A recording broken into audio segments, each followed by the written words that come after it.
The Force binds all things across the galaxy, connecting every living being in an invisible web of light and shadow. But in the vast darkness between stars, there exist hunters who follow no mystical energy, who bow to no ancient order. They are drawn only by the promise of worthy prey and the honor found in blood.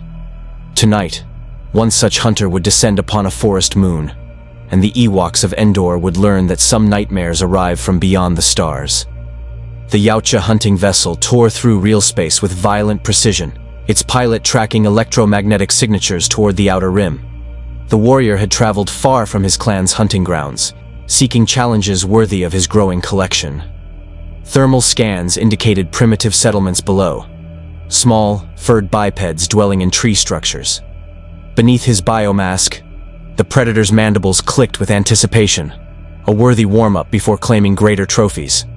Then the ship's instruments shrieked warnings. Space itself rippled ahead, a hyperspace anomaly, invisible to normal scanners but catastrophic to his vessel's exotic propulsion. The Yautja's clawed fingers flew across alien controls, but physics cared nothing for his skill. The ship lurched sideways into the dimensional tear, hull plates screaming as forces beyond comprehension seized the craft. Reality twisted. For 3 heartbeats, the Predator existed simultaneously in normal space, hyperspace, and somewhere else entirely. A place where he felt something vast and incomprehensible touch his consciousness. The Force, though he had no name for it, brushed against his mind like curious fingers before releasing him. The ship exploded from the anomaly above Endor's forest moon, trailing plasma fire and debris. Emergency thrusters fired automatically, slowing the descent from instantly fatal to merely catastrophic.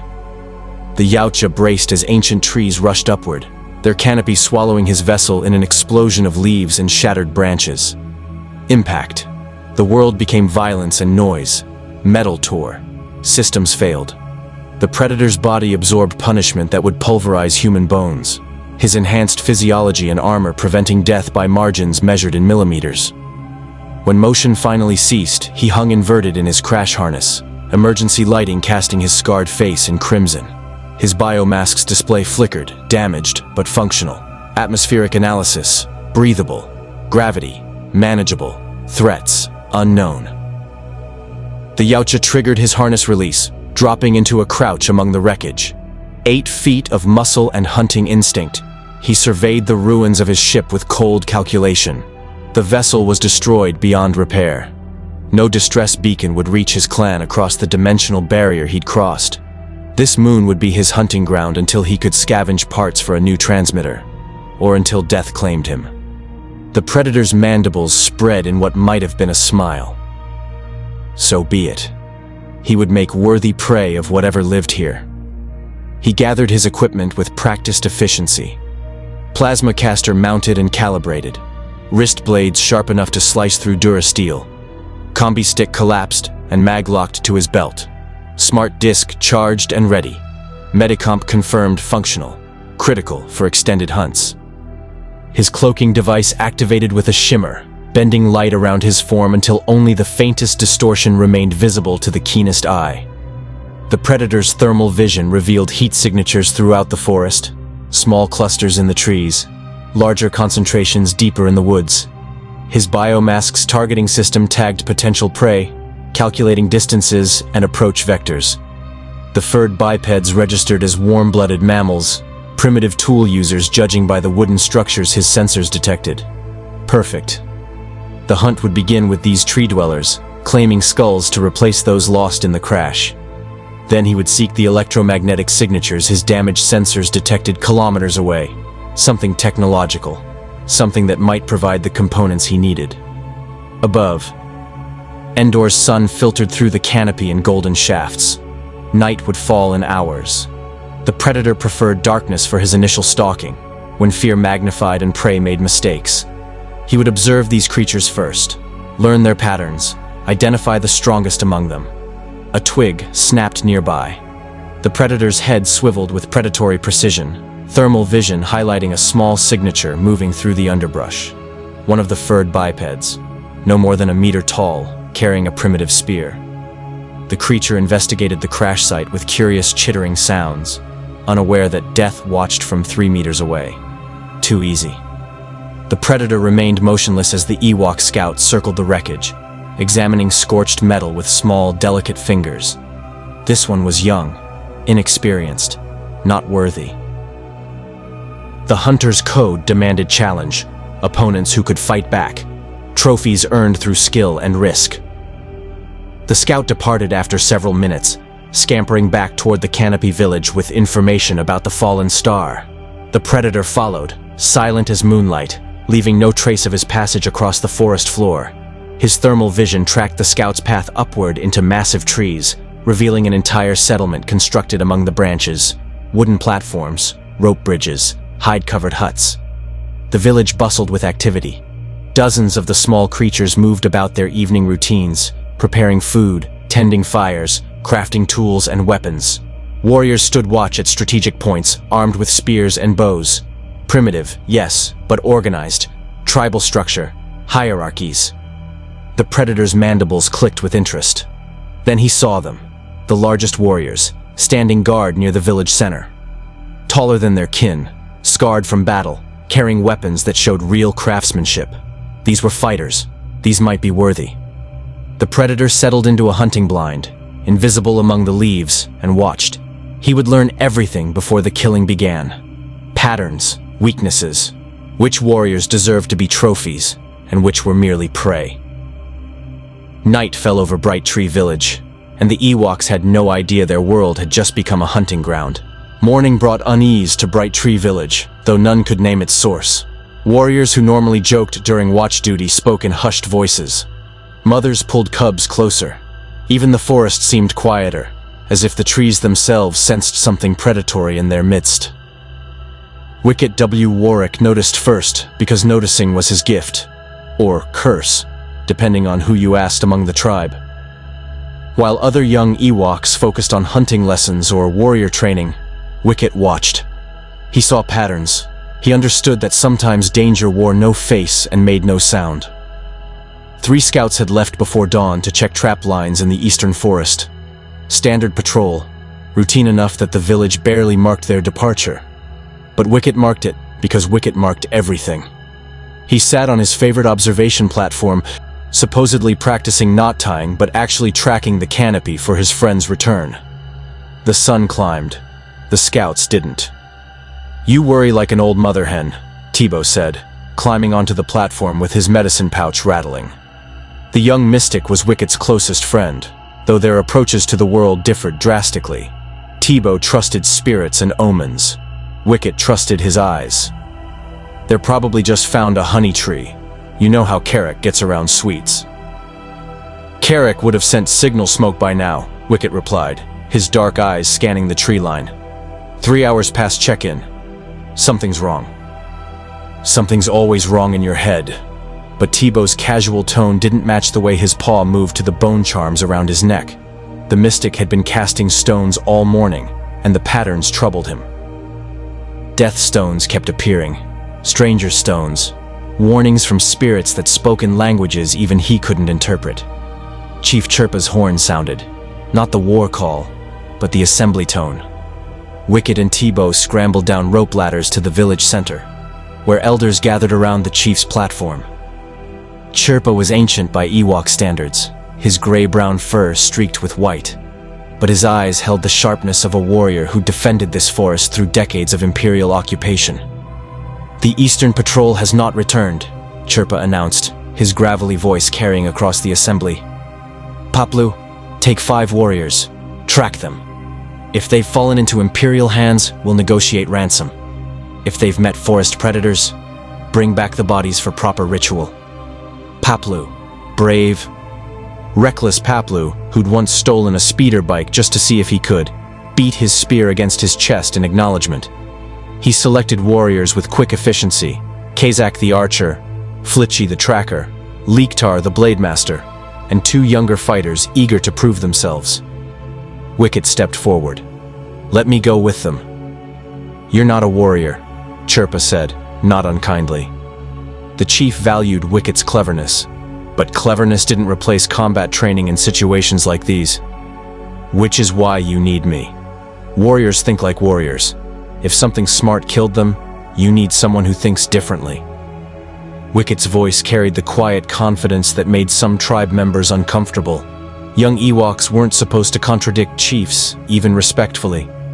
Chirpa's ears flicked, his tell when considering uncomfortable truths. One scout, you track, you report, you don't engage. Understood? Understood. The patrol departed within minutes, descending to the forest floor where travel was faster. Flitchy took point, reading signs invisible to untrained eyes, broken twigs, disturbed moss, the faint scent of the missing scouts' musk markers.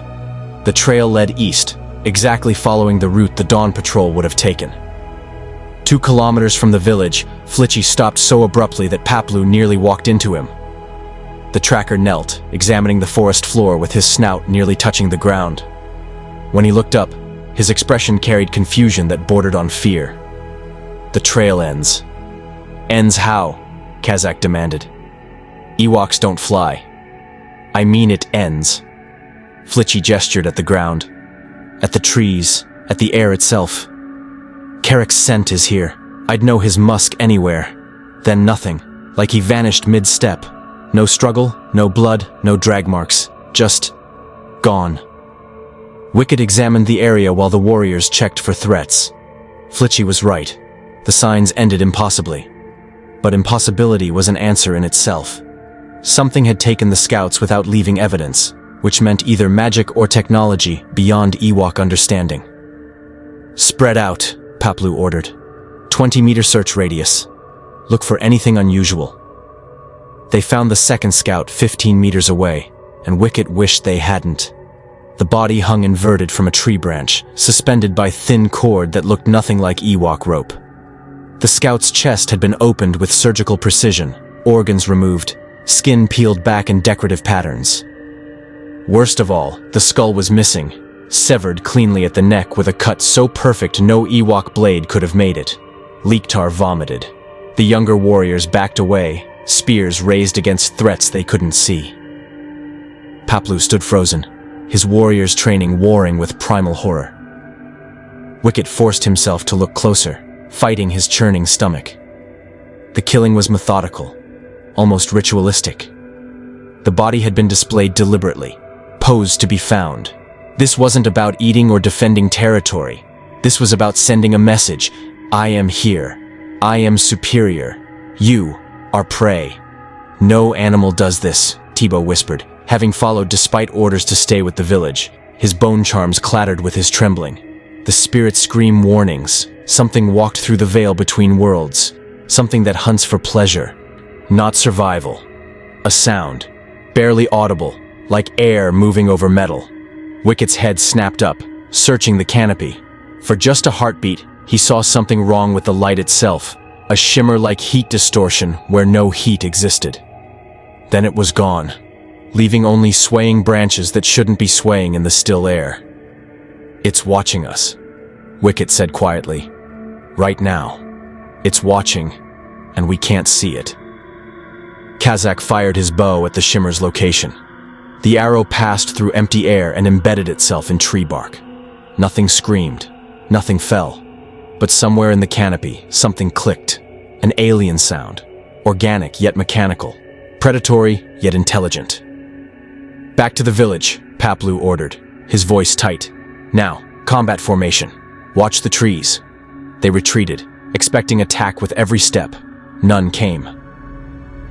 But Wicket felt eyes on them the entire journey back, felt something following just beyond perception, studying them with the patient interest of a hunter learning prey behavior before the real killing began. The third scout's body appeared on Bright Tree Village's southern watchtower that night, displayed like the first. Skull missing. Message clear. The hunt had moved to their home. The Imperial Garrison's morning briefing proceeded with the tedious efficiency Lieutenant Renz had come to expect from garrison duty. 47 days on Endor's moon, guarding a shield generator for a superweapon most troopers didn't fully understand, fighting boredom more than rebels. The most exciting incident in weeks had been Corporal Dax accidentally stunning himself during weapons maintenance. Patrol routes remain standard, Renz droned, highlighting sections on the holographic map. Watch for rebel scouts. Intelligence suggests their fleet is gathering, though High Command won't confirm why. Keep your distance from native villages unless they approach the installation. Lord Vader wants minimal provocation until the Emperor's arrival. When's that happening? A trooper asked from the back ranks. Above your clearance. Above mine too. Renz zoomed the map to Sector 7. ATST Walker crew reported unusual readings last night.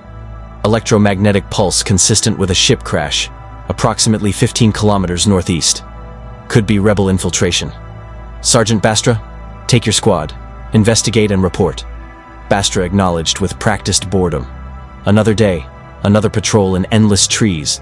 Another report that would say, nothing significant found. The sergeant gathered his 8-trooper squad, standard scout configuration, and they departed the bunker into morning humidity that made their armor feel like mobile ovens. The forest had its own rhythm, one Bastra had learned during his deployment. Bird analog calls, insect buzzing, occasionally the chittering of those furry little natives who thankfully avoided Imperial patrols. Boring, yes, but boring meant nobody died. Bastra had survived 3 real combat deployments by appreciating boring. The crash site appeared exactly where sensors indicated, a scar of burned vegetation and shattered trees, still smoldering faintly. The wreckage was nothing Bastra recognized from Imperial or Rebel designs.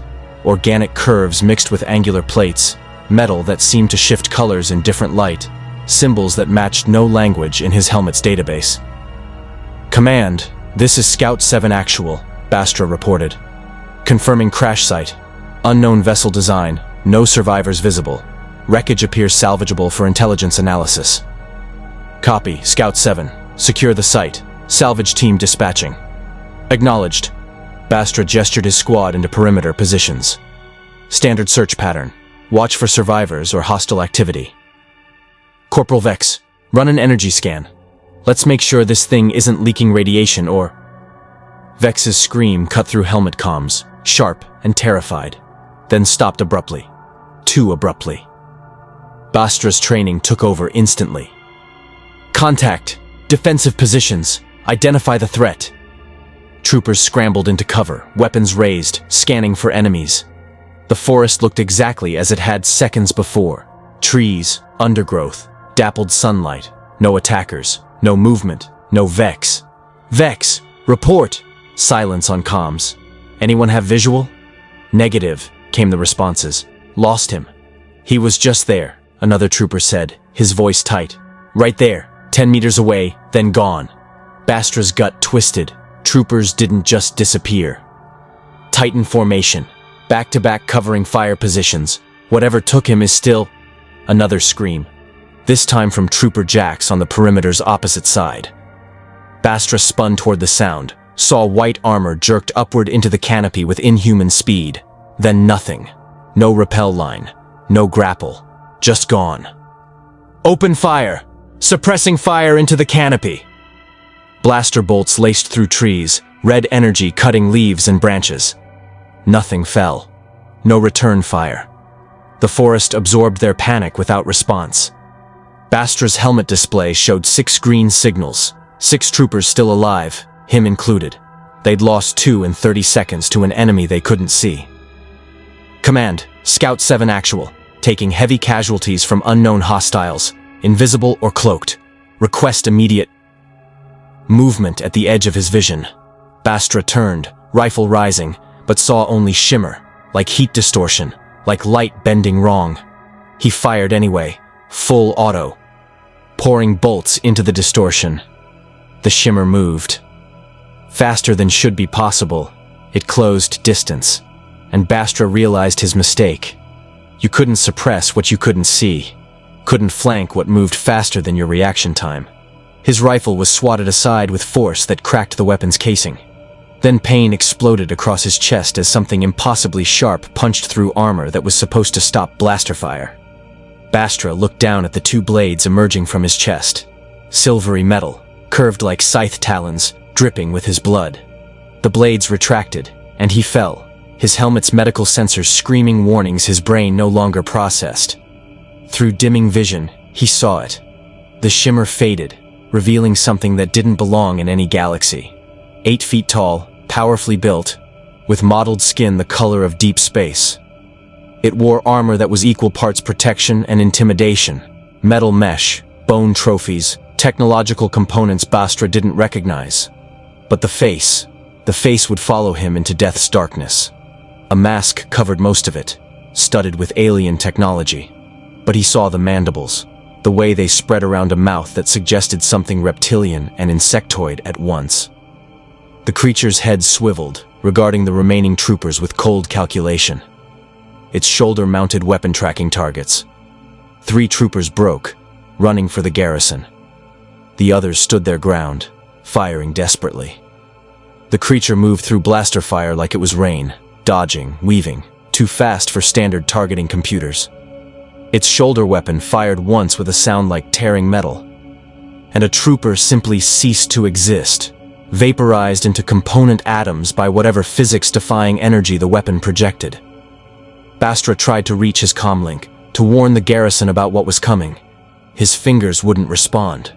The world was going gray at the edges, sound fading to a distant roar. The last thing he heard was clicking, that alien, predatory clicking. And he understood with horrible clarity that this thing was communicating. Not with them, with itself. It was enjoying this. The predator stood among the bodies, surveying his work with satisfaction. The armored warriors had fought better than the small tree dwellers, their weapons more dangerous, their tactics more sophisticated. Still insufficient, but promising. There were more at the source of those electromagnetic signals. Perhaps they would provide worthy challenge. He activated his wrist computer, reviewing helmet recordings taken from the trooper corpses. The technology was crude, but informative. A fortress, hundreds of armed warriors, energy shields, power generation equipment that might contain the components he needed for long-range communication. The predator's mandibles spread. This hunt was improving. He claimed his trophies methodically, skulls separated with practiced efficiency, spines extracted as proof of kills. The armor made interesting prizes, though inferior to his own technology. He would take several helmets as lesser trophies, evidence of this hunt when he returned to his clan. If he returned. The predator paused, considering. The dimensional tear that brought him here might be one way. This could be his final hunt, his legacy among the stars. Then he would make it legendary. The predator activated his cloak and moved toward the Imperial installation, leaving behind a scene of carnage that would terrify whoever found it. Behind him, Sergeant Bastra's helmet comlink finally connected to Garrison Command, transmitting 2 minutes of screaming before falling silent. At the garrison, alarms began to wail. Wicket hadn't slept. None of Bright Tree Village had truly slept, despite Chief Chirpa's assurances that warriors stood watch. How did you watch for something you couldn't see? How did you fight something that killed without sound, without warning, without mercy? 3 more scouts had vanished during the night patrols. No bodies this time, just blood trails that ended mid-chase, as if the forest itself had swallowed them whole. The tribe was pulling back, abandoning outer platforms, consolidating near the village center where fires burned bright and many eyes could watch the darkness. Wicket sat in his family's hut, staring at crude drawings he'd made on hide parchment. Everything he'd observed, every detail that might mean something. The shimmer in the canopy, the impossible cuts that separated bone. The clicking sound that preceded each disappearance, the way no tracks existed where something clearly walked. It's technology, Wicket muttered, adding another sketch. Has to be. The Empire has machines that fly. Why not machines that make you invisible? Then it's the Empire killing us, his mother said from the corner, her voice hollow. She held Wicket's youngest sibling close, rocking gently. Soft skins finally tired of tolerating us near their fortress. No. Wicket shook his head firmly. Imperials are loud. They stomp through forests in white armor, crash through trees in metal walkers. This is quiet, patient. It's studying us, learning how we think. He tapped his drawing of the displayed body. And this is a message. I am the predator. You are prey. Know your place. A warrior burst through the hut's entrance, panting. Chief calls emergency council. The soft skins, Their soldiers are dead. Something attacked their scouts near the fallen star. Wicket grabbed his spear and hood, ignoring his mother's protests. If the Empire's soldiers had been attacked, that changed everything. The invisible killer wasn't just hunting Ewoks. It was hunting anything in its territory. The council hut was packed with warriors, elders, and mystics when Wicket arrived. Chief Chirpa stood at the center, his expression grim. Beside him, an Ewok scout named Kank, one of the few who dared approach Imperial installations for intelligence gathering, breathlessly delivered her report. "I heard their alarm horns," Kank said. "Saw them mobilizing like when rebels strike, but no rebels attacked. Their radio voices," she mimicked the crackle of Imperial comms, "spoke of bodies. Patrol killed. Something invisible. Something that took their heads." The council erupted into fearful chatter. Tebow's bone charms clattered as he stood, his young face paint barely concealing terror. The spirits warned, a hunter from beyond stars, from the place where light dies. It doesn't care about Empire or Ewok, only blood and bones. "Enough mysticism," Chirpa barked. "We deal with what's real. Something is killing tribe members and Imperial soldiers. This is our forest. We've defended it against softskins for years. We'll defend it against this too." "How?" Wicket found himself speaking before considering protocol. All eyes turned to him. "Chief, forgive my interruption, but how do we fight what we can't see? Our bravest warriors have tried. They die. The Imperials have weapons that burn holes through trees. They died. Whatever this is, it's better than us at hunting." "Then we don't hunt it," said a voice from the hut's entrance. Logray pushed through the crowd, the tribe's head shaman, his staff carved with protective spirits. The ancient Ewok's eyes carried knowledge that came from decades of keeping his people alive through impossible odds. "We make it hunt us, on our terms, in our traps." Chirpa's ears perked forward with interest. "Explain." "The creature displays bodies. Why?" "To frighten us, yes, but also pride. It wants us to know how superior it is." Logray tapped his staff against the floor. "Pride is weakness. It thinks we're primitive. Good. Let it think that while we prepare something primitive that kills anyway." "Traps," Paplu breathed. "The kind we use for Goraks and forest demons." "Bigger," Logray corrected. "Smarter. This creature is intelligent, uses advanced tools, so we use its intelligence against it. Make traps that look obvious enough to seem like desperate Ewok thinking, but deadly enough to work when it gets arrogant." Wicket's mind raced, pieces connecting. It took Imperial heads like trophies. That means it thinks like a warrior. Honor through combat, pride in kills. Warriors have patterns. It'll want to test itself against our strongest fighters. "Bait," Chirpa said slowly, understanding. "We offer bait it can't resist." "I'll do it," Paplu volunteered immediately. "I'm fastest. If it chases me, I can lead it into—" "It's faster," Wicket interrupted. "Saw it move in the canopy. Whatever it is, its body is built for hunting. We can't outrun it. We have to outthink it." Kazak the archer stood, his scarred face thoughtful. "What if we don't run? What if we make it come to where we want? Set up kill zones, areas where even invisible creatures have to move through specific paths." The council dissolved into rapid planning. Ewoks were survival experts, masters of guerrilla warfare against Imperial occupation. They'd spent years learning to hurt enemies far stronger than themselves. This was just another predator. Different, yes. Dangerous, absolutely. But not invincible. Wicket contributed what he'd observed. His sketches passed around the council. The shimmer meant the invisibility wasn't perfect. Maybe heat or movement created distortions. The clicking sounds preceded attacks. Maybe that was how it tracked prey, some kind of sonar. The clean cuts suggested blades on its arms, which meant close combat range. "We set traps tomorrow," Chirpa decided. "Tonight. Full war alert. Triple watches. Fires everywhere. No one goes anywhere alone. It wants to hunt? Fine. But it's hunting an entire tribe, not scattered prey." As the council dispersed to organize defenses, Wicket found himself beside Logray.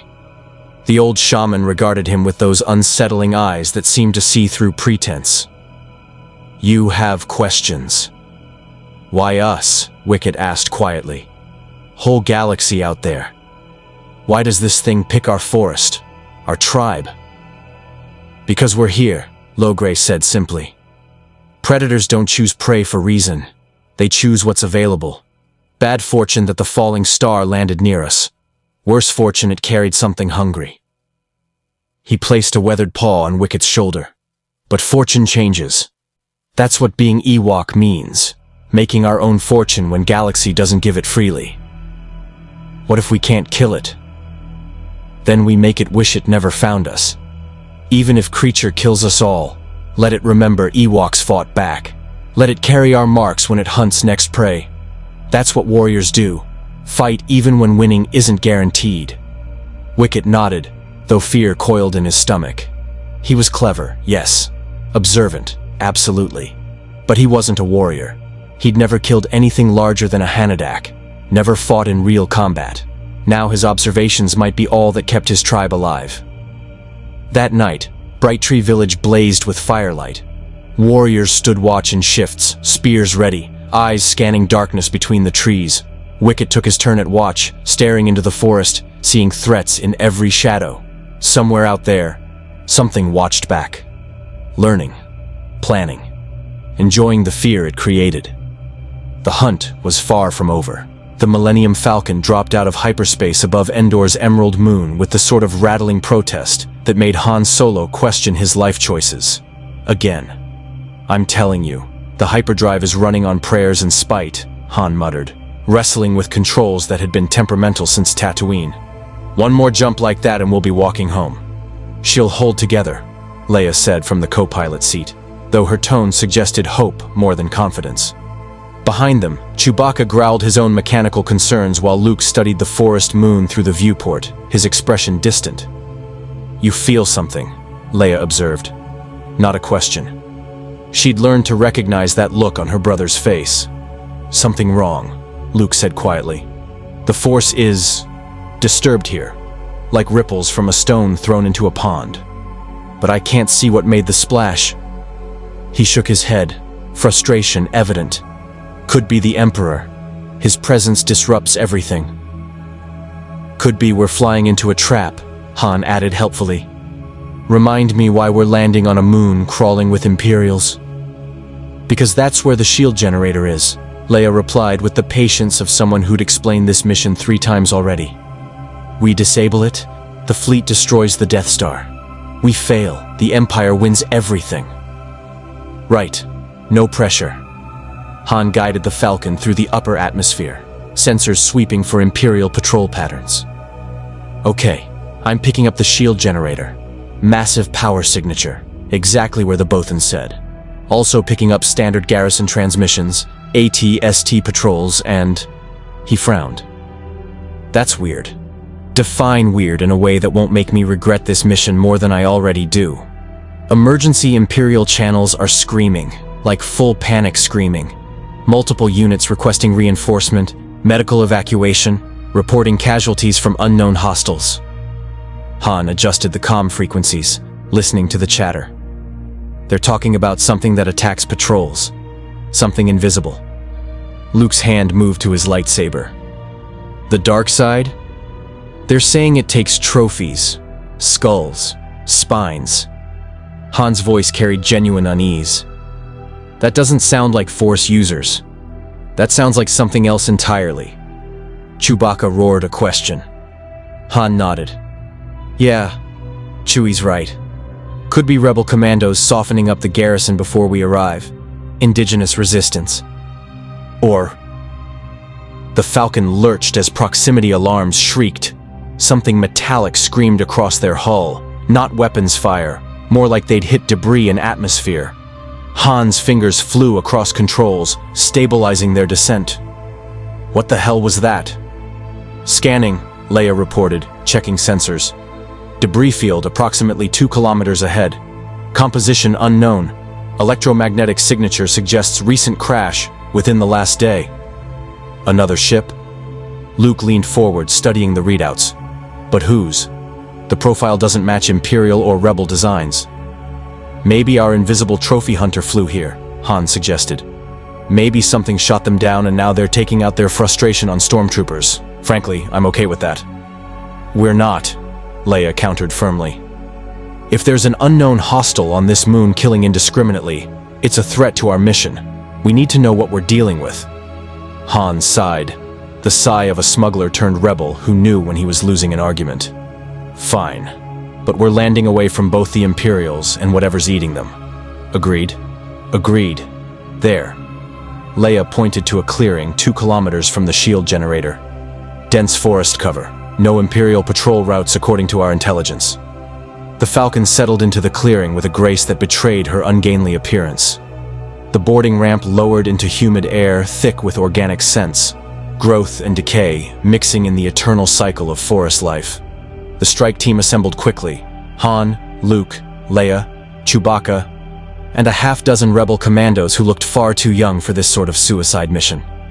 Standard recon protocols, Leia ordered, checking her blaster. We locate the generator, scout Imperial defenses, then call in the main strike force. Maintain comm discipline, watch for patrols. And invisible skull collectors, Han added. Let's not forget them. They moved into the forest in tactical formation, weapons ready, senses alert. The canopy filtered sunlight into emerald shadows, creating a maze of light and dark. Luke walked point, one hand near his lightsaber, reaching out through the force for threats. What he felt made his skin crawl. Something's watching us, Luke said quietly. Not Imperial, not anything I've felt before. It's cold, patient, like a predator studying prey. Stormtroopers, one commando whispered. No. They broadcast emotions, fear, boredom, anger. This is empty, just hunger and calculation. Chewbacca growled low, his bowcaster tracking movement in the canopy. Han trusted the Wookiee's instincts more than sensors. Chewie says we're being followed. Then we spring the trap, Leia decided. Commandos, defensive circle. Luke, Han, flank positions. Whatever it is, we face it now on our terms. They formed up quickly, professional soldiers taking cover behind trees and fallen logs. Seconds passed like hours. The forest remained silent except for distant bird calls and insect hum. Nothing attacked. Then Wicket stumbled into their clearing, and everything changed. The young Ewok burst through undergrowth, chittering frantically, his fur matted with blood that wasn't his own. He saw the strange beings, tall, bipedal, carrying weapons, and skidded to a halt, spear raised defensively despite obvious terror. Easy! Leia holstered her blaster, hands raised. We're not going to hurt you. Luke stepped forward slowly, projecting calm through the force. He's terrified, running from something. Wicket's dark eyes darted between them, calculating rapidly. Unknown beings, but not wearing Imperial armor, not making threatening moves. And behind him, death followed invisible and patient. Decision made in heartbeats. Better unknown allies than certain death alone. He pointed back the way he'd come, chittering urgently, making gestures that transcended language. Something big, something that killed, something hunting him right now. He's warning us, Luke translated, though he understood tone more than words. Something's coming. The forest went silent. Completely, unnaturally silent. Every animal instinct honed by evolution screamed the same message. Predator nearby, freeze, hide, prey it passes. Han saw it first, the shimmer, like heat distortion moving through trees where no heat should be. There, 30 meters, moving left. Blaster fire erupted, red bolts lancing toward the distortion. The shimmer dodged with inhuman speed, flowing between trees like liquid death. Commandos fired controlled bursts, trying to bracket the target's position. Luke's lightsaber ignited with a snap hiss of blue energy. Through the force, he perceived the creature. Not its form, but its intent. Pure predatory focus. No malice, no hatred. Just the clean purpose of a hunter doing what it was born to do. The predator decloaked 30 meters away, fully visible for the first time. 8 feet of alien hunter. armored and armed, its biomask studded with technology beyond Rebel understanding. The shoulder-mounted plasma caster tracked targets with mechanical precision. Wrist blades gleamed with dried blood from earlier kills. "What in all the hells is that?" Han breathed. The Predator's mandibles clicked, a sound that carried satisfaction and anticipation. It had found new prey. Armed, organized, and one of them carried a weapon that glowed like contained energy. Worthy opponents at last. Wicket grabbed Leia's leg, chittering frantically, gesturing for them to run. The rebels didn't need translation. They'd all seen death before, but this was different. This was something that existed to kill, that made killing an art form. The Predator's plasma caster charged with a rising whine. Luke moved on instinct, lightsaber raised, and the Force screamed warning as superheated plasma erupted toward them. Luke's lightsaber intercepted the plasma bolt mid-flight, energy meeting energy in a detonation that sent everyone diving for cover. The Predator's biomass cocked slightly, surprised, calculating. Its targeting system had never encountered a weapon that could deflect its plasma caster. Interesting prey indeed. "Spread out!" Han shouted, firing his DL-44 in rapid succession. The Predator moved, impossibly fast for something its size, weaving through blaster fire as it closed distance. A commando screamed as wrist blades punched through his chest armor like it was cloth. The Predator lifted the dying soldier effortlessly, studying him for a heartbeat, then tossed the body aside. Unworthy trophy. Chewbacca's bowcaster bolt caught the Predator in the shoulder, spinning it backwards. The creature snarled, first sound of pain, but recovered instantly, its armor absorbing damage that should have shattered bones. It fired its plasma caster again, this time at the Wookiee. Luke was there, lightsaber deflecting the bolt into tree trunk that exploded into splinters. "Get to cover. I'll hold it." "The hell you will!" Han fired again, trying to draw attention from Luke. "We stick together, or we die together." The Predator's attention fixed on Luke, recognizing the most dangerous prey. The glowing blade, the way this human moved, faster than normal, predicting attacks before they came. This one was different, special, worthy of the hunt's full attention. It charged, wrist blades extended, and Luke met the charge with Jedi training. Lightsaber clashed against alien metal that somehow didn't melt on contact. The Predator's strength was tremendous, each blow forcing Luke to give ground.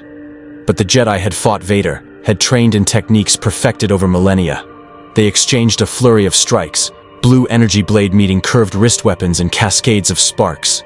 The Predator adapted with frightening speed, learning Luke's patterns, testing different angles of attack. Its free hand snapped out, catching Luke's wrist in a grip like Durasteel.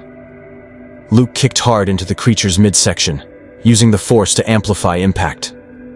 The Predator grunted, grip loosening enough for Luke to spin free and slash across its chest armor.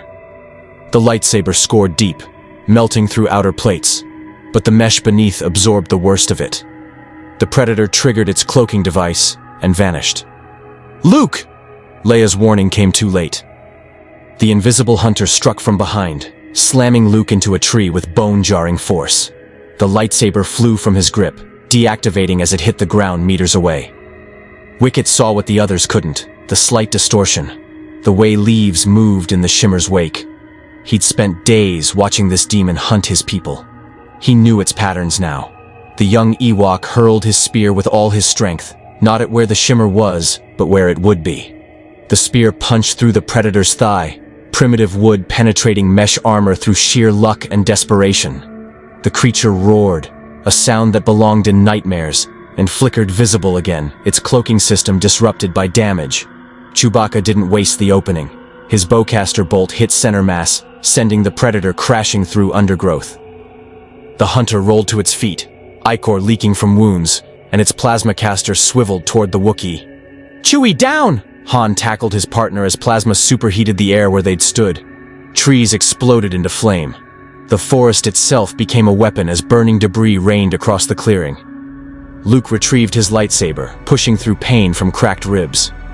Through the Force, he felt the Predator's intent shift, from hunting to tactical withdrawal. It was wounded, facing more resistance than expected. Time to disengage and reassess. The predator fired a final plasma burst to cover its retreat, then vanished into the forest with speed that left even Chewbacca's tracking bolts hitting empty air. Within seconds, it was gone, leaving only cooling scorch marks and one dead commando. Silence fell, broken only by crackling flames and ragged breathing. "Everyone alive?" Leia checked her team methodically. 2 commandos wounded, 1 dead, everyone else sporting bruises and burns. "Chewie?" The Wookiee roared affirmative, though his fur was singed in patches. Han holstered his blaster with shaking hands. "Okay, that's officially the scariest thing I've ever seen, and I've met Jabba sober. What the hell was it?" "Not Imperial," Luke said, wincing as he probed his ribs. "Not Sith. Something else entirely. A hunter from another world, another species." He looked at Wicket, who stood panting, clutching his empty spear socket. "He saved our lives. Threw that spear at exactly the right moment." Leia approached Wicket slowly, crouching to eye level. The young Ewok watched her warily but didn't retreat. "You were running from that thing." "Your people. They've been fighting it?" Wicket chittered rapidly, gesturing toward the forest canopy. His meaning was clear even without words. Yes, his tribe was dying. Yes, they'd been fighting this demon. Yes, he needed help desperately. "We can't just leave them," Leia said. Looking at Han with the expression he'd learned meant his opinion was requested, but wouldn't change her mind. "I know that look. That's your, we're doing the heroic stupid thing look." Han sighed. "The mission, Leia. We're here to take out the shield generator, not fight invisible aliens." "The mission fails if that thing kills us before we reach the generator," Luke pointed out. "It's hunting everything in this forest. Imperials, Ewoks, now us. We can't just ignore it." "We also can't fight it head-on," a commando added. "That plasma weapon could cut through our defenses. It's faster than us, stronger than us, has technology we don't understand." Wicket tugged on Leia's sleeve, chittering insistently. He gestured toward the canopy again, made walking motions with his fingers, pointed at all of them. "Invitation clear. Come with me. Meet my tribe. Help us stop this thing." "The enemy of our enemy," Leia mused. "If the natives have been fighting it, they know its patterns. They might have intelligence we need. Or we walk into a village full of primitives who can't help and waste time we don't have," Han countered. But his voice carried less conviction now.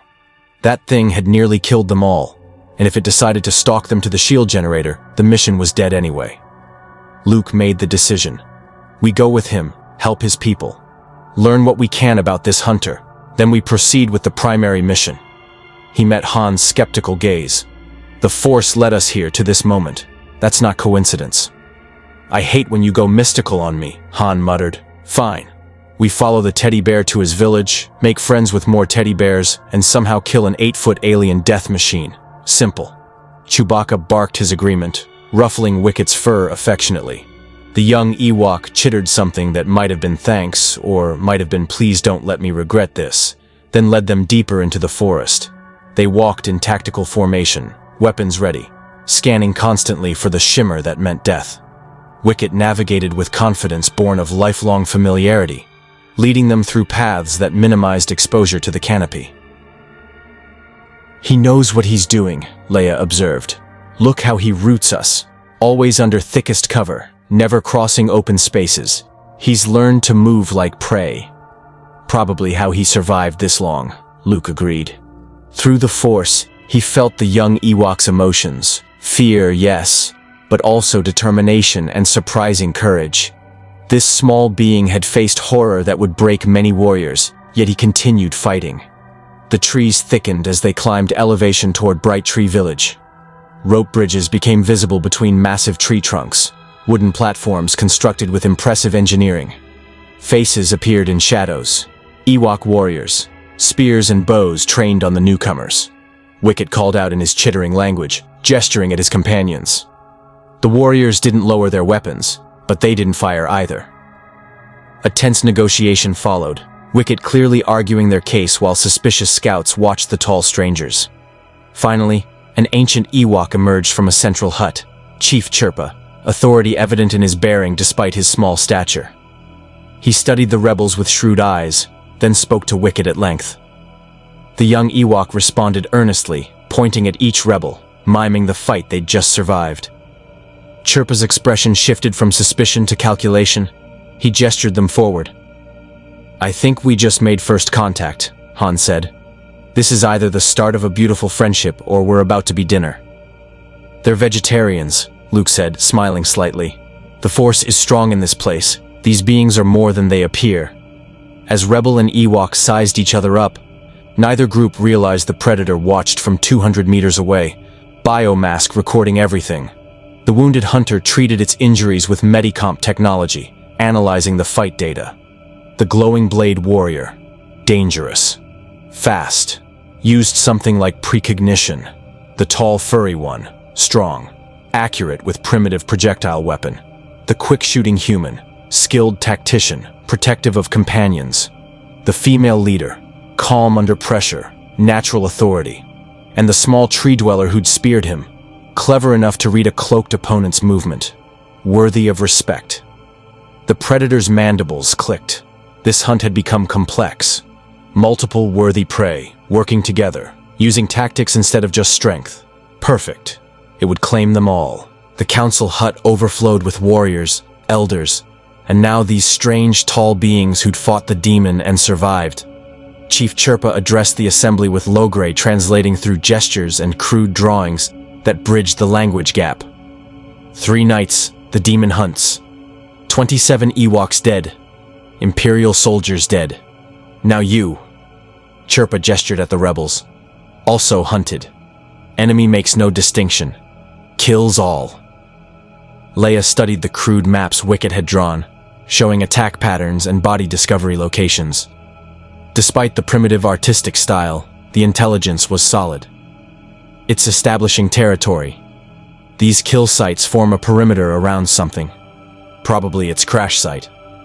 We're all intruders in what it considers its hunting ground. Can you speak with it?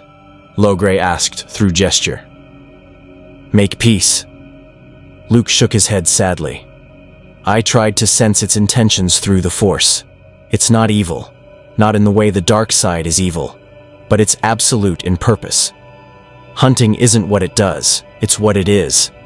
There's no negotiation possible. Han cleaned his blaster, practical even in diplomatic settings. So we kill it. Shouldn't be too hard. Between rebel commandos and however many warriors you've got, we overwhelm it with numbers. Paplu barked something that sounded like bitter laughter. Wicket translated through frantic gestures. Tried that. Warriors died. Demon too fast. Too strong. Sees through our traps. Not all your traps, a commando observed, studying Wicket's drawings. This location, you said the demon triggered this trap but escaped. What kind of trap? Wicket led them outside to a cleared area where Ewoks had constructed elaborate snares, weighted logs, net drops, pit traps covered with foliage. Impressive engineering for beings working with Stone Age technology. These are good, the commando admitted, but they're designed for animals, beasts that rely on instinct. Your demon thinks. It recognizes patterns, avoids repeating mistakes. Then we build traps that think too, Luke said, an idea forming. The Predator, that's what it is, what we'll call it. It hunts for sport, for honor. That means it has rules. Did you notice? It didn't kill Wicket when he was unarmed. It could have, but it withdrew instead. Leia caught on immediately. A code.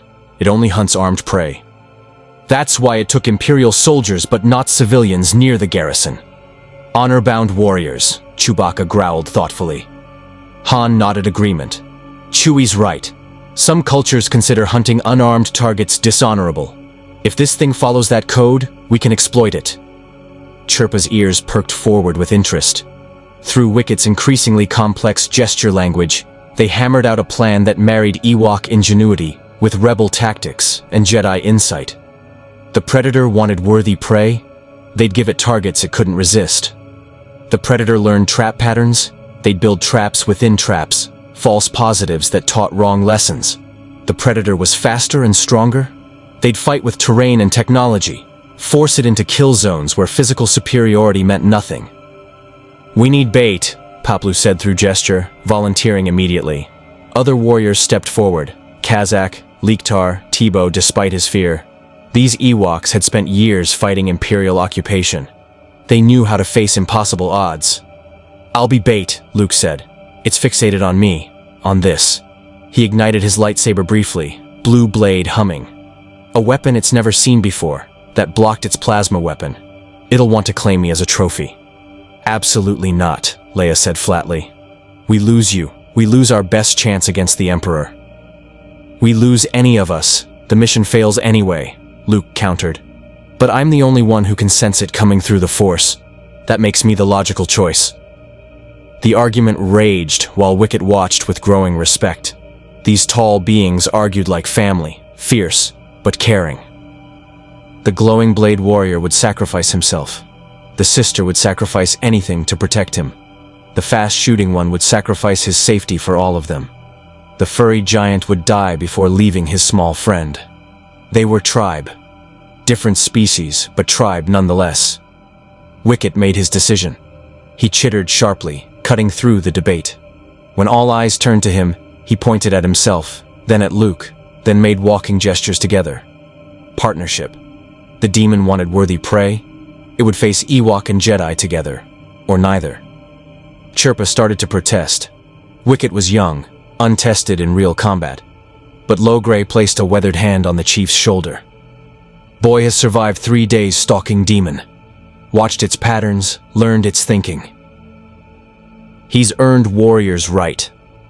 The old shaman fixed Wicket with knowing eyes. "You understand what you offer? High chance of death?" Wicket nodded firmly. He'd been scared too long. Time to be brave. "Then prove you deserve to stand with warriors," Chirpa commanded. "Show us trap thinking that kills demons." What followed was hours of intense planning. Wicket's observations combined with rebel technical knowledge created something neither could achieve alone. They identified the predator's likely paths based on previous attack patterns. They built primary traps, obvious ones, designed to be detected and avoided. These taught the predator wrong lessons, made it believe it understood Ewok tactics. Behind the obvious traps, they built secondary layers. Triggering the first trap while avoiding it would activate the second. Smart disc thrown to cut rope? The severed rope released something worse. Plasma caster fired to destroy a net? The explosion triggered buried charges. Redundancy, the commando explained to fascinated Ewok engineers. Every trap has backup. Every avenue of escape leads to another trap. We're not trying to catch it once. We're trying to exhaust its options until one finally works. They fortified Bright Tree Village itself, turning it into a defensive maze. Bridges rigged to collapse. Platforms designed as fire zones with overlapping fields of attack.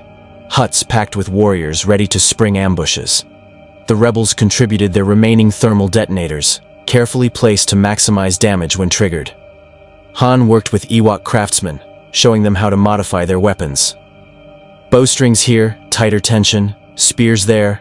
Fire-hardened tips, won't penetrate its armor directly, but enough hits will slow it down, disrupt its technology. Chewbacca, recognizing kindred spirits in the Ewoks, taught them Wookiee battle tactics, coordinated strikes, suppressing fire, how to make an enemy fight on multiple fronts simultaneously. Luke meditated with Logray, the Jedi and shaman finding unexpected common ground. Both touched something larger than themselves, Luke the Force, Logray the spirits of Endor's forests. Different names for perhaps the same truth. Demon is strong, Logray said, but Forest is stronger. Forest remembers every being who died here, every drop of blood. When time comes, we ask Forest's help. Maybe it listens. Maybe it will, Luke agreed, feeling the living force pulse through every tree, every plant, every creature. Endor was strong in the Force, a nexus of life energy. Could they tap that? Channel it somehow? As night fell, preparations completed. The trap network extended through kilometers of forest, a web designed to capture the galaxy's deadliest hunter. Warriors took positions, checking weapons, painting faces with war colors. The rebels confirmed their strike team was ready, If they survived this, they still had a shield generator to destroy. Wicket stood with Luke on a platform overlooking the killing ground. The young Ewok's spear felt heavy in his paws. Beside him, the Jedi's calm presence helped settle his fear. They would face this together. "You're brave," Luke said softly. "Braver than many warriors 3 times your size I've known." Wicket chittered, something self-deprecating. Luke didn't need translation to understand. Not brave, just desperate. Bravery and desperation look the same from the outside, Luke observed. What matters is you're standing here, facing what terrifies you. That's courage. A horn sounded, the signal. Time to begin. Luke activated his lightsaber, holding it high so the blue light would be visible for kilometers. Challenge issued to the Predator. Here is your worthy prey. Come claim your trophy if you dare. In the darkness 200 meters away, the Predator's biomask zoomed in on the glowing blade. Its mandibles spread in anticipation. The wounded hunter had spent hours treating injuries, reviewing combat data, preparing for this moment. The prey had set traps. Obvious ones, already detected and mapped. They expected ambush tactics to compensate for inferior strength. Predictable, understandable, ultimately futile. The Predator activated its cloaking device and began its final approach. Tonight would end with many skulls claimed, including the glowing blade warriors. Tonight would be legendary. Neither hunter nor hunted realized that the forest itself watched, that something older than either species stirred in the depths of Endor's living force. The battle of 3 armies was about to begin. The Predator moved through the forest like flowing shadow, every sense focused on the glowing blade warrior standing atop a platform. Pride in such open display, either foolish confidence or deliberate bait. The hunter's experience suggested the latter. Good. Bait meant traps. Traps meant prey clever enough to be worthy trophies. The first snare revealed itself through thermal imaging. Concentrated body heat of Ewoks hiding in covered pit, waiting to spring ambush from below. The Predator adjusted its path, circling wide. 50 meters further, another trap. Weighted log suspended by vine. Pressure plate hidden under leaves. Primitive, but effective against mindless beasts. The hunter avoided it easily, mandibles clicking satisfaction. The prey thought like prey. Obvious defenses, predictable tactics. Time to end this hunt. It reached optimal position, plasma caster targeting the Jedi's center mass. One shot would vaporize the warrior before his glowing blade could... The ground exploded beneath the Predator. Not where it stood, but where it had stood. The avoided trap's trigger. The rope it hadn't cut. The pressure plate it hadn't stepped on, activated by timer the moment the Predator passed them. Buried charges detonated in sequence, shaped charges the rebels had positioned during preparation. The Predator was thrown forward, armor cracked, cloaking device sparking. It rolled to its feet with warrior's instinct, already assessing damage. Moderate, survivable, but concerning. The prey had anticipated anticipation, trapped the avoidance pattern itself. Worthy indeed. Blaster fire erupted from concealed positions, not random spray, but coordinated fire lanes that bracketed every escape route. The Predator's plasma caster swiveled, targeting a firing position, but before it could shoot, arrows streaked from opposite angles. Most bounced off armor, but volume mattered. 3 penetrated joints in the mesh, wood tips lodging deep. The hunter snarled, impressed despite pain. The prey wasn't trying to kill with any single attack. They were layering damage, death by 1,000 cuts, forcing constant defense that prevented offense. Tactical brilliance from primitives. Luke dropped from his platform, lightsaber blazing, landing between the Predator and its clearest escape route. You want a trophy? Earn it. The Predator's biomask translated the tone if not the words. Challenge accepted. It charged, wrist blades extended, and Luke met the charge with Form V combat. Aggressive, powerful, turning the opponent's strength against them. They clashed in cascades of sparks, lightsaber meeting alien metal that somehow resisted the blade's cutting power. Luke gave ground deliberately, leading the Predator toward a specific tree. The hunter recognized the tactic, forcing position, and adapted, feinting left, then driving right. directly into Chewbacca's bowcaster bolt. The shot took the Predator high on the shoulder, spinning it. Before it recovered, Ewok warriors swarmed from the canopy, descending on vine ropes, striking from above where the plasma caster couldn't track fast enough. Spears jabbed at joints, gaps in armor, anywhere vulnerable. The Predator roared, activating its wrist computer. An electrical discharge erupted outward in defensive pulse. Ewoks flew backwards, stunned but alive. The pulse bought seconds, which the Predator used to target Chewbacca. Plasma bolts screamed toward the Wookiee and hit Han Solo's thermal detonator instead, thrown with desperate precision.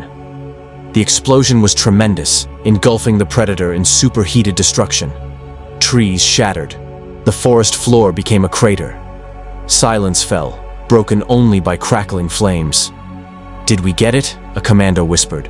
"Nothing survives thermal detonator at ground zero," Han said, though his voice carried hope more than confidence. "Right?" The Predator rose from the smoke. Its armor was scorched, cracked in places, but the hunter's physiological durability had saved it. Injured, yes. Bleeding luminescent ichor from multiple wounds, yes. But alive, and now genuinely enraged. It had underestimated these prey, assumed primitive meant weak. A mistake, one it wouldn't repeat. The plasma caster charged with higher-pitched whine, overload mode, sacrificing precision for raw destructive power. It targeted the platform where Leia and half the rebel commandos had positioned, and fired. Luke threw himself forward, lightsaber raised, catching the plasma bolt on his blade. The energy transfer was massive, overwhelming, and Luke screamed as the Force itself struggled to ground the excess power through his body. The bolt deflected upward into the canopy, exploding harmlessly in empty air. But Luke collapsed, smoke rising from his hands, the lightsaber tumbling from nerveless fingers. "Luke!" Leia's scream carried anguish and fury. Her blaster sang continuously, pouring fire toward the Predator with accuracy born from desperate rage. The hunter stalked toward the fallen Jedi, wrist blades ready for the killing strike. This trophy had earned honor. Its skull would hold position of prominence in the hunter's collection. Wicket appeared between them. The young Ewok stood alone, small and terrified, spear trembling in his paws. He chittered something defiant, words the Predator couldn't understand but recognized tone. "You'll have to go through me." The Predator paused. Its code was absolute. Warriors only. Armed opponents only. Those who chose to fight. This small one was armed but hopelessly outmatched. Killing it would be murder, not hunting. No honor in easy kills. The hunter's wrist blade rose to sweep Wicket aside non-lethally. And Wicket's spear thrust upward with desperate strength, finding the gap in damaged chest armor, driving deep into flesh beneath. The Predator staggered, shocked. The small prey had struck true. Turned submission into attack, the instant defenses lowered. It looked down at Wicket, seeing the terror in those dark eyes mixed with absolute determination. Worthy. Truly worthy. Then, Ewok warriors were everywhere, emerging from every shadow, every hiding place. The entire tribe, hundreds strong, descended in coordinated assault. Not trying to kill, but to restrain, overwhelm, drag the wounded hunter down through sheer numbers. The Predator fought magnificently, each strike dropping warriors, but mathematics couldn't be beaten. For every Ewok it disabled, 3 more appeared. Ropes wrapped its limbs. Nets tangled its plasma caster. Weight of bodies bore it to the ground. Paplu drove his spear into the Predator's thigh, pinning it to the forest floor. Kazak's arrows found every gap in armor. Lektar's blade cut through the wrist computer, disabling technology. Tebow, channeling every ounce of courage, slashed at the biomask's connections, severing cables that fed the hunter targeting data. The Predator roared defiance, thrashing with strength that sent Ewoks flying. But Chewbacca was there, his massive hands gripping the hunter's weapon arm, preventing the plasma caster from targeting the swarm. Han fired point blank into damaged armor sections, creating new wounds that leaked glowing ichor. "Hold it down," Leia commanded, coordinating the assault. "Don't let it trigger any more weapons." The Predator's free hand reached for a device on its belt. Smooth, cylindrical, covered in alien symbols. Self-destruct, some instinct told Luke as he struggled back to consciousness. The ultimate failure protocol. If capture was inevitable, destroy everything in massive explosion, deny the prey their victory. Luke couldn't stand, couldn't fight, but he could reach through the Force. He'd moved objects, influenced minds, but never attempted this. Technological manipulation through sheer will. The Force wasn't meant for such things, Masters always said. Technology was separate from the living Force. But Luke had learned that Masters could be wrong. He reached, feeling the device through the Force. Exotic energy source, containment field, triggers waiting for activation sequence. Luke touched each component with invisible fingers, scrambling circuits, creating feedback loops, making activation impossible. The Predator's fingers closed on the device, pressed the trigger. Nothing happened. Confusion registered in the hunter's body language. It tried again. Still nothing. How? What force interfered with technology itself? Now! Chirpa's command rang through the forest. Ewok engineers triggered the final trap. Not mechanical, not explosive, but botanical.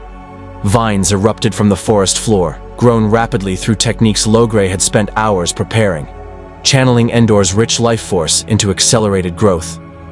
The vines weren't traps the Predator could avoid or break. They were the forest itself, reclaiming an intruder. The vines wrapped around the hunter's limbs, torso, neck. They didn't strangle, but they held with inexorable strength, binding the Predator as surely as any cage. More vines sprouted, layering restraint upon restraint, until the hunter couldn't move anything except its mandibles, which clicked frustrated defeat. The battle ended. The hunt was over. Ewoks collapsed in exhaustion, treating wounded, counting losses. 12 dead, 23 injured, but they'd won. Impossible victory against impossible opponent, earned through coordination and sacrifice, and refusing to quit when terror demanded retreat. Luke limped to where the Predator lay bound, studying the alien hunter with Jedi curiosity. Up close, he could see details missed in combat. The trophy skulls attached to its armor, each from different species across multiple worlds. A hunter that traveled the stars, seeking worthy prey, living for the challenge. "You're far from home," Luke said quietly. "Lost, maybe. Looking for a way back." Through the Force, he sensed confirmation. Not through telepathy, but through the universal language of isolation that transcended species. "I understand. I've been lost too." The Predator's mandibles clicked something that might have been respect or acknowledgement. In another circumstance, another life, perhaps they could have been allies. But the hunter had killed innocents, taken trophies from beings who never wanted to fight. Some codes, even honorable ones, demanded prices too high. Leia approached with Chirpa and Logray. "What do we do with it? We can't keep it restrained forever, and if we release it, the killing continues."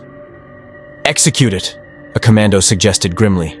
"Put it down like any rabid animal." "No," Wicket chittered urgently, gesturing with surprising passion.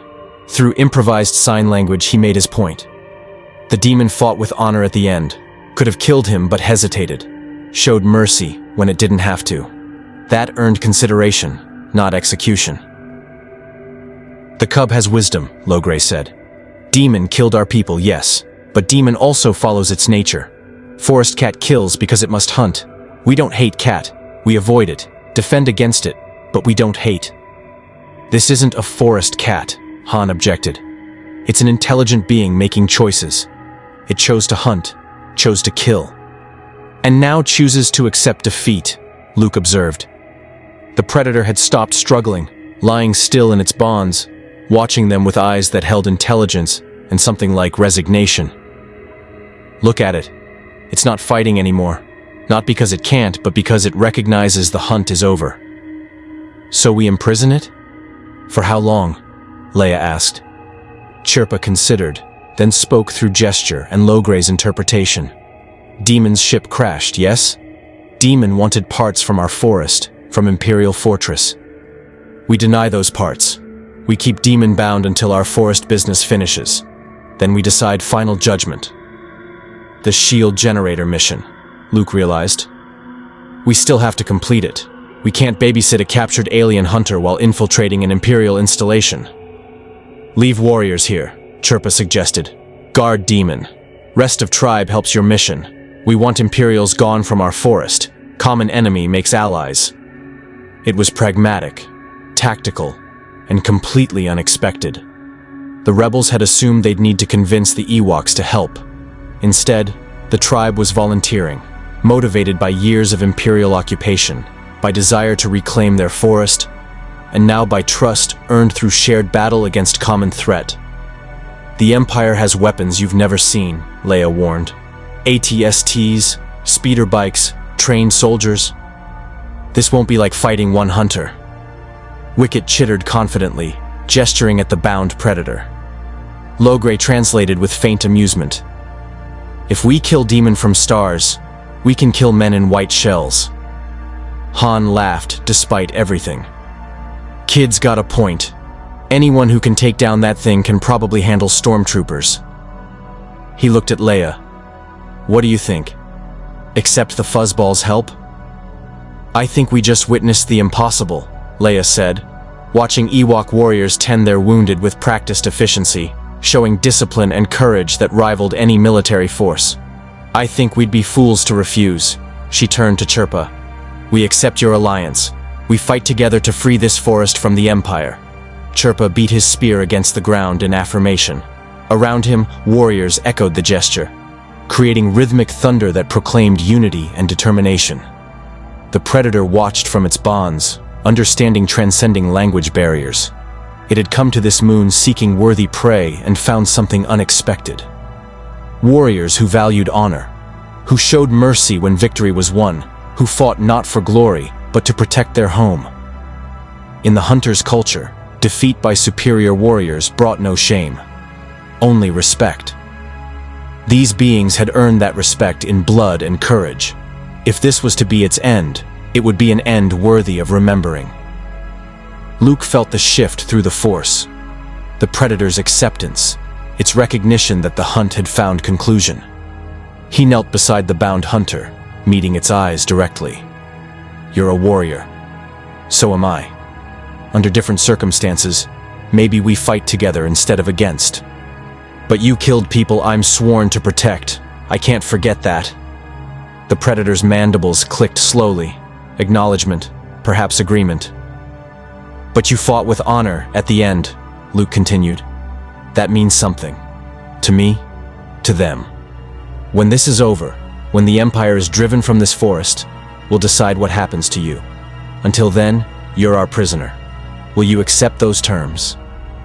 The hunter considered, then clicked once, a sound that needed no translation. Yes. Logray approached with a wooden bowl containing paste made from forest herbs.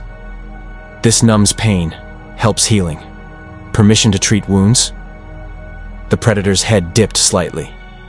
Logray began applying the paste to visible injuries with surprising gentleness. The shaman murmuring words in Ewok language, perhaps prayers, perhaps simply comfort for a fallen warrior far from home. As the tribe regrouped and tended their casualties, as rebels checked equipment and planned their assault on the shield generator, Wicket stood watch over the predator. The young Ewok who'd run in terror 3 days ago now guarded the galaxy's deadliest hunter, spear ready, but stance relaxed. The predator clicked softly. Not threat, but question. Wicket chittered back, though neither understood the other's language. But tone transcended words. They'd faced each other in battle. They'd both chosen honor over easy killing.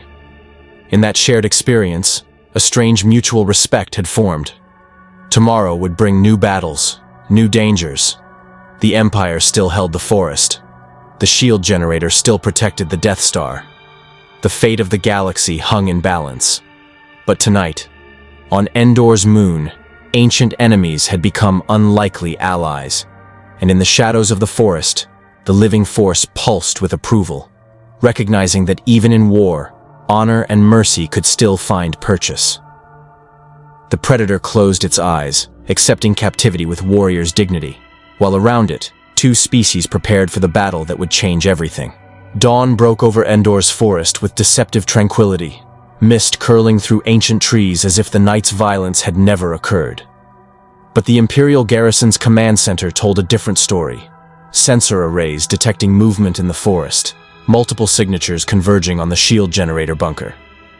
"Commander, we have indigenous activity," a sensor technician reported. "Lots of it. Estimates suggest 2, maybe 300 hostiles approaching from the northwest quadrant." Commander Igar studied the display with irritation. The native creatures had been nuisance at best, occasional rock-throwing primitives who scattered when patrols approached. This looked organized, coordinated. "Deploy ATSTs to intercept. Standard dispersal protocols. Show these animals what happens when they approach Imperial installations." What Igar didn't know, couldn't know, was that the Ewoks had spent years studying Imperial tactics, learning patrol patterns, identifying weaknesses. What appeared as frontal assault was calculated distraction, drawing attention while the real threat moved into position. Han Solo crouched in undergrowth 300 meters from the bunker's blast door, watching two-legged walkers stomp toward the Ewok formation. "They're taking the bait. Leia, how's your approach?" "In position." Leia's voice crackled through comlink. "Waiting for your signal." "Chewie, you ready with those furry demolition experts?" The Wookiee's affirmative growl came mixed with chittering. Paplu and his warriors, armed with thermal detonators and improvised explosives, eager to prove Ewok ingenuity could match Imperial technology. Luke stood apart, lightsaber deactivated but ready, reaching through the Force to coordinate timing across multiple strike teams. The battle meditation came easier here, Endor's rich life force amplifying his connection. He felt every warrior's position, every Imperial soldier's movement, the flow of impending violence like river rapids before the plunge. "Something's wrong," Luke said suddenly. "I feel darkness. Familiar darkness." "Define wrong in ways that don't involve Force mysticism," Han requested, tracking an ATST through his rifle scope. "Vader's here, on the moon. I can feel his presence." The comlink went silent for 3 heartbeats. Then Leia. "That changes everything. If Vader's here, it means..." "The Emperor's timeline is accelerating," Luke finished. "We're out of time. The shield has to go down now." He ignited his lightsaber, blue blade humming defiance. "All teams, execute." The forest exploded into coordinated chaos. Ewok warriors emerged from concealment, not charging stupidly but executing tactics learned from weeks of planning. They didn't try to fight ATSTs directly. They targeted the walkers' legs with bolas and tripwires, tangling mechanical joints. When walkers stumbled, warriors swarmed with magnetic charges placed on vulnerable underbelly armor. The first ATST collapsed in a fireball that sent stormtroopers scrambling. The second managed 3 steps before Chewbacca's bowcaster bolt found the viewport, the blast cooking the crew inside their metal coffin. Han led his team toward the blast door, dodging blaster fire from bunker gun emplacements. "This is the part where someone gets a brilliant idea about opening that door. Already on it." A commando sprinted forward with breaching charges, but defensive turrets tracked his movement. He'd never make it. Wicket chittered urgently, gesturing at the canopy. Before Han could object, the young Ewok was climbing with impossible speed, reaching a rope bridge that stretched above the bunker. Other Ewoks followed, carrying something Han couldn't identify through the foliage. "What are they doing?" "Being brilliant," Leia said, watching through electro-binoculars. "They're dropping a net full of rocks on the gun turrets. Primitive, but there." The net fell, hundreds of kilograms of stone crushing defensive emplacements. The turrets sparked and died, weapons disabled.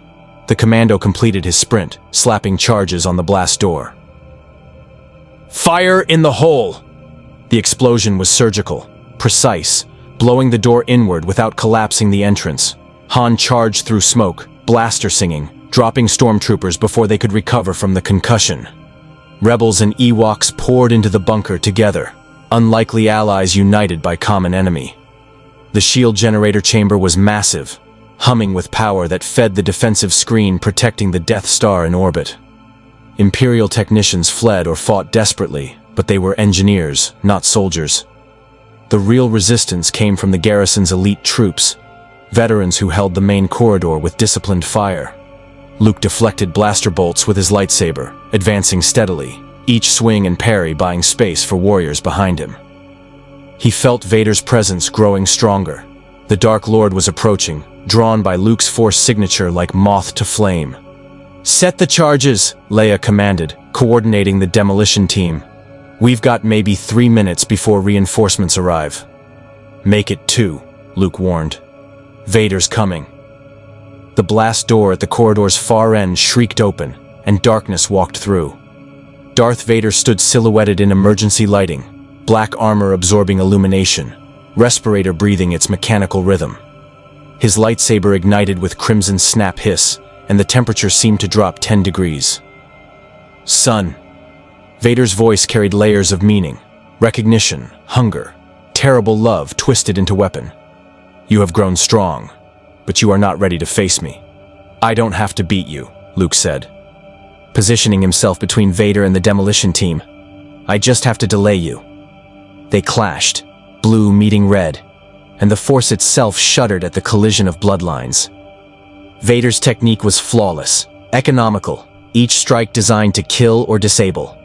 But Luke had learned since Bespin, studied the techniques Ben Kenobi had shown him, and he fought now with confidence born from surviving the Predator's hunt.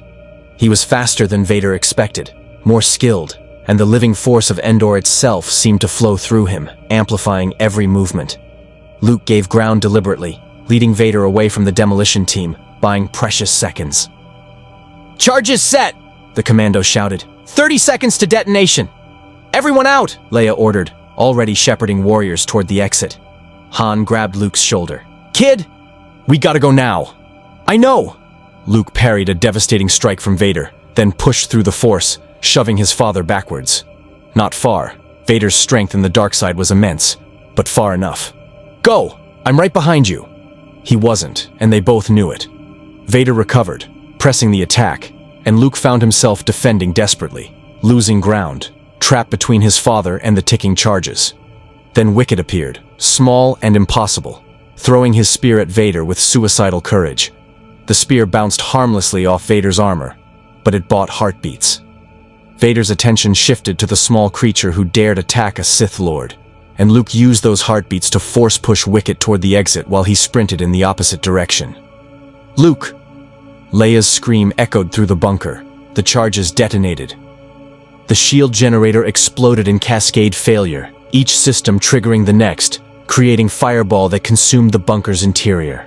Vader raised his lightsaber defensively, using the Force to shield himself from the worst of the blast. But even Dark Lords couldn't ignore physics entirely. He was blown backwards, armor scorched, stunned. Luke rode the explosion's edge, using the Force to protect himself. Tumbling through debris and smoke, he hit the forest floor hard, ribs cracking, consciousness threatening to flee. Hands grabbed him. Ewok hands, rebel hands, Chewbacca's massive paws. They dragged him into the forest as secondary explosions rippled through the bunker. Behind them, the shield generator died, its characteristic hum fading to silence. In orbit, rebel capital ships registered the shield's collapse. Admiral Akbar's voice boomed across fleet channels. "The shield is down! Commence attack on the Death Star's main reactor!" The Battle of Endor had truly begun. But in the forest, as rebels and Ewoks retreated toward Bright Tree Village, Luke looked back at the burning bunker. Through the Force, he felt Vader rising from the wreckage, damaged but alive, rage and something else, pride, emanating from his presence. Their confrontation wasn't finished, it had only just begun. The Predator heard the explosion from its restraints, saw the distant fireball rise above the tree line. Through its damaged biomask, still functional despite Ewok sabotage, it analyzed the blast signature. Fusion reactor overload. The electromagnetic installation it had identified days ago was destroyed. The small prey warriors and their tall allies had accomplished what the hunter itself might have attempted. Respect deepened. These beings fought not for trophies or glory, but for their home. Perhaps the worthiest prey of all. Logray sat nearby, maintaining watch, grinding herbs for medicine. The old shaman had spent hours observing the bound hunter, learning its body language, recognizing intelligence that matched or exceeded Ewok cleverness. "Your hunt is finished," Logray said. knowing the creature couldn't understand words but might grasp meaning. What happens now depends on what you choose. The predator clicked slowly, questioning tone. Choice, Logray repeated, gesturing at the bonds, at the forest, at the distant smoke. Stay hunter, stay prisoner, or become something else. Before philosophy could progress further, Ewok horns sounded alarm. Warriors burst into the clearing where the predator was held, chittering urgently. Logray's expression shifted from contemplative to alarmed. Dark One comes, the breathing ghost in black shell. Vader. The Dark Lord had tracked Luke's Force signature through the forest, following the thread that bound father and son. He'd found the rebel trail, and that trail led here, to Bright Tree Village, where wounded warriors regrouped and celebrated their impossible victory. The celebration died as darkness entered the clearing. Darth Vader stepped from the tree line, armor scorched from the explosion, cape torn, but presence utterly intimidating. His lightsaber remained deactivated, but his hand rested on its hilt, promising violence. Behind him, a squad of Imperial soldiers took position, weapons trained on the assembled Ewoks and rebels. "Where is my son?" Vader's voice cut through fearful silence. No one answered. Ewoks raised spears with trembling paws.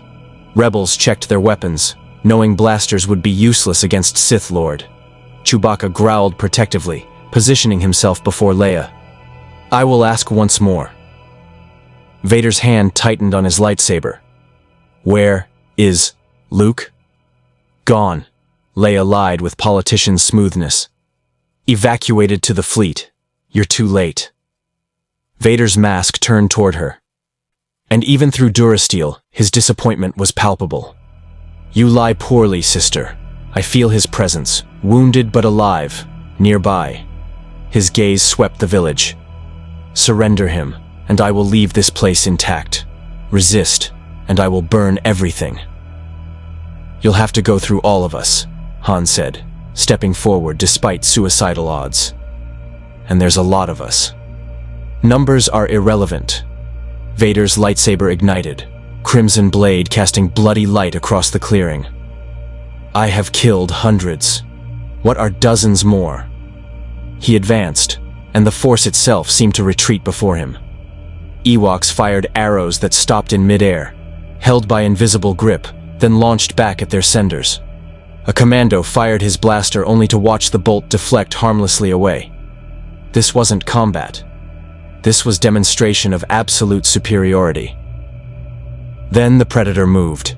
Despite its bonds, despite every tactical reason to remain still, the Hunter activated its plasma caster with verbal command the Ewoks hadn't known existed. The shoulder weapon tracked Vader, charged, and fired. The plasma bolt screamed toward the Sith Lord at point-blank range. Vader sensed it through the Force, raised his hand, and caught pure energy in telekinetic grip. For 3 heartbeats, he held superheated plasma suspended, defying physics through sheer dark side will. Then he redirected it skyward where it dissipated harmlessly. Vader's mask turned toward the bound Predator, analyzing this unexpected variable. Curious, another hunter, another warrior from beyond this galaxy. He approached slowly, studying the alien with dark side-enhanced perception. "You have honor, strength, wasted in service to primitives and rebels." The Predator snarled, mandibles clicking defiance. It understood nothing of Vader's words, but tone transcended language. This was dominance display, Predator establishing hierarchy. The Hunter refused to submit.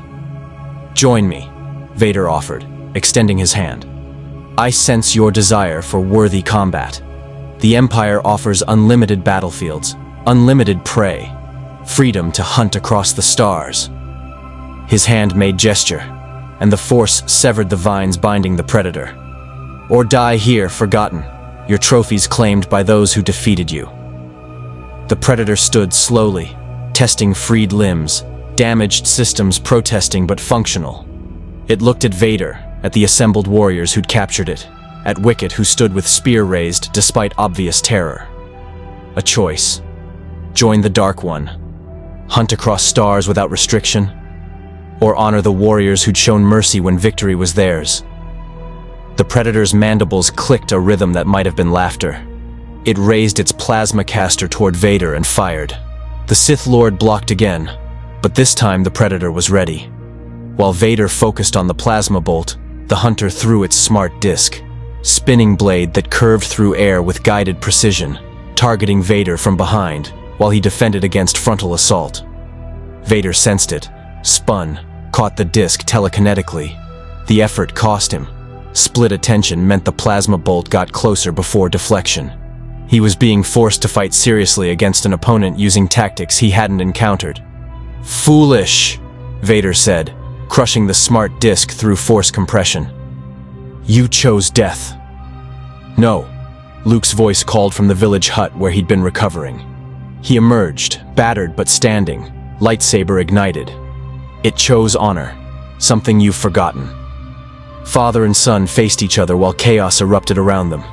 Imperial soldiers fired on Ewoks and rebels. Warriors returned fire with primitive and modern weapons alike. The Predator, now fully free, abandoned its confrontation with Vader to tear into the Imperial squad with wrist blades and remaining weapons, settling scores for earlier hunts. But the real battle was Skywalker versus Skywalker. They clashed in the clearing's center, blue meeting red, desperation meeting inevitability. Luke fought with everything he'd learned, every technique. But Vader was stronger in the dark side here, drawing power from pain and anger that filled the battlefield. "You cannot win," Vader stated, battering through Luke's defenses. "You are skilled, but skill is insufficient against the dark side's power." "I don't need to win," Luke gasped, parrying desperately. "Just need to hold you long enough." "Long enough for what?" The forest answered. Endor's trees weren't just trees. They were nodes in the living force, ancient and aware in ways few understood. Logray had spent the battle's opening moments in meditation, calling to the spirits, asking the forest itself for aid.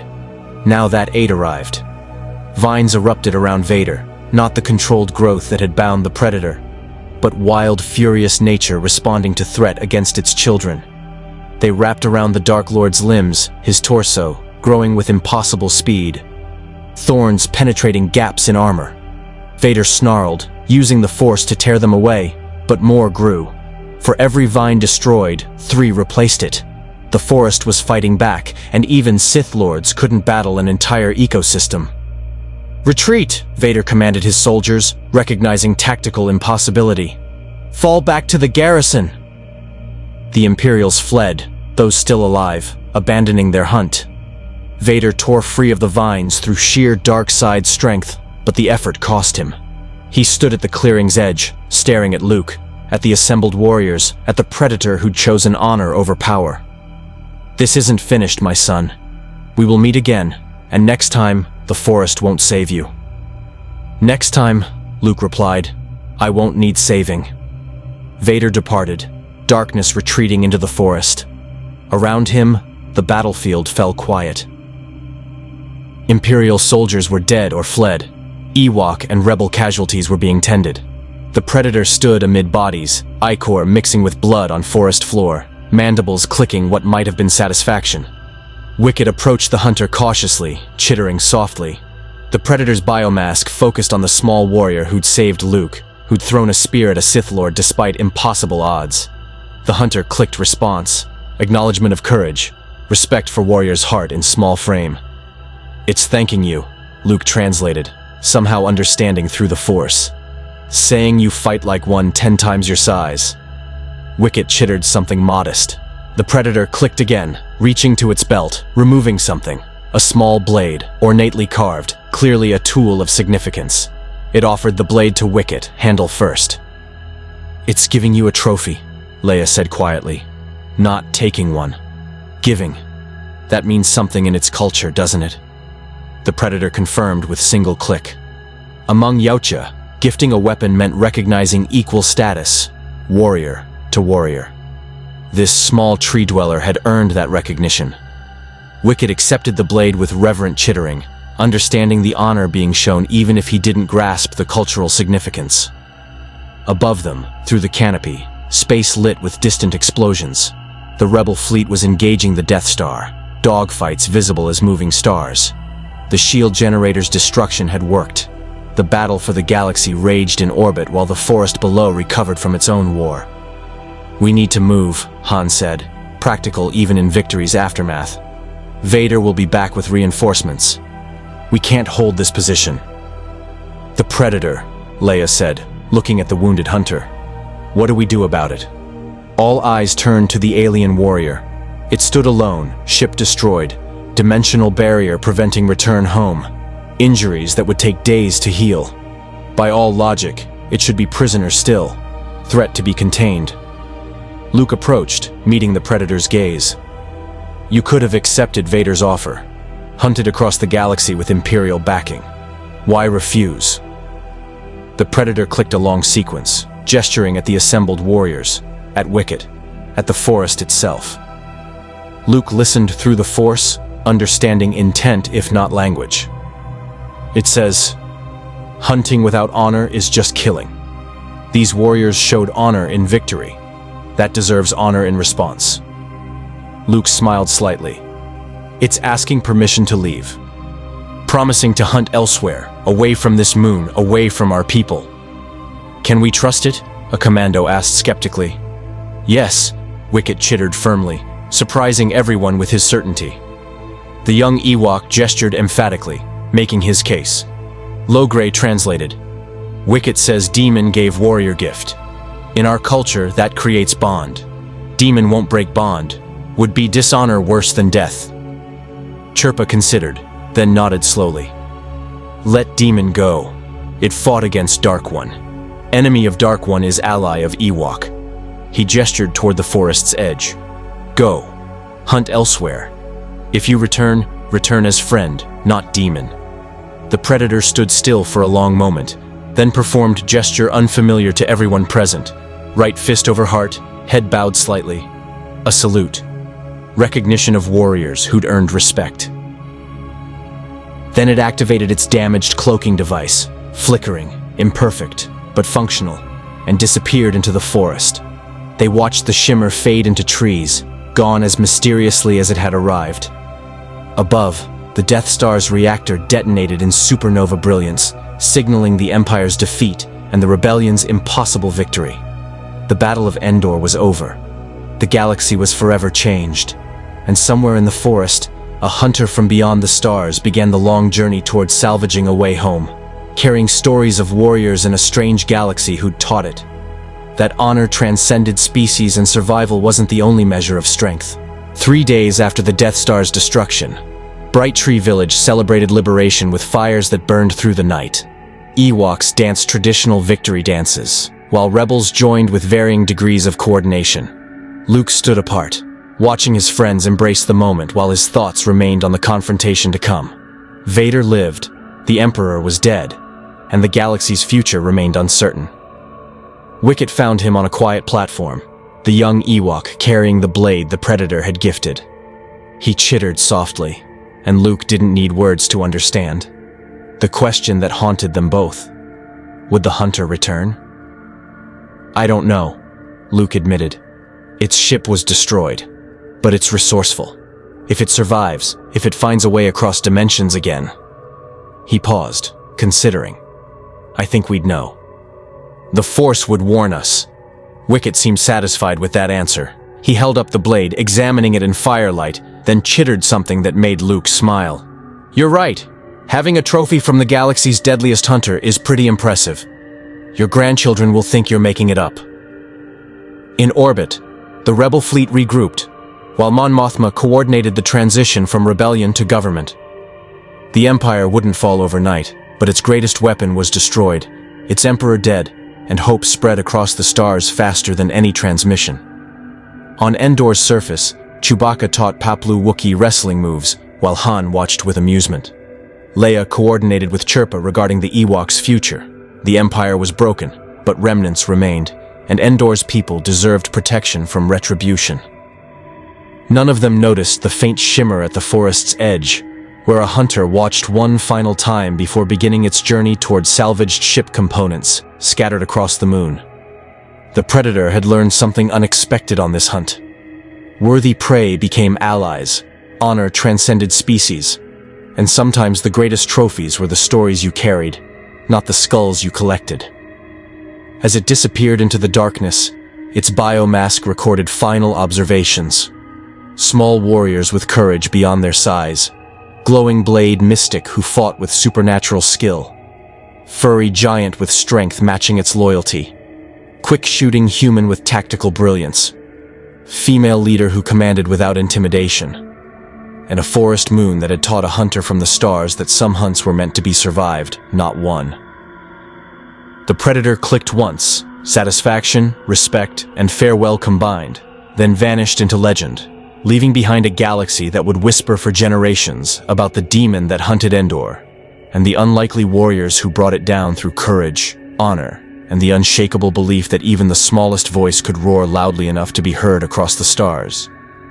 May the Force be with you. More stories await.